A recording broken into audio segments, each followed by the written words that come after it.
Adlaw nga Lunes karon mga kaigsuunan, petsa 10 sa bulan sa Mayo tuig 2021.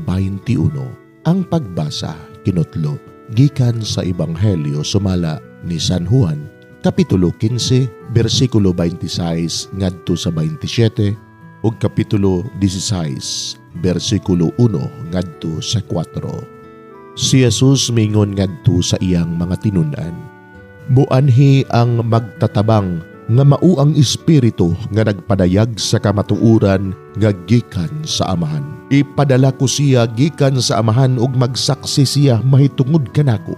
Ug magsaksi usab kamo mahitungod kanako ay kamo uban man kanako sukad pa sa sinugdan.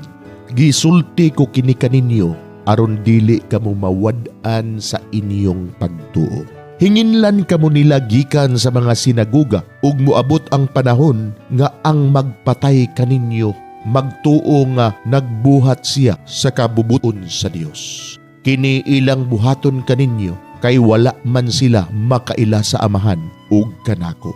Apan gisultihan ko kamo niini aron nga inigbuhat nila niini inyong mahinumduman ang gisulti ko kaninyo." Mga igsuon, ang Ebanghelyo sa Ginoo. Daygon ikaw, o Kristo.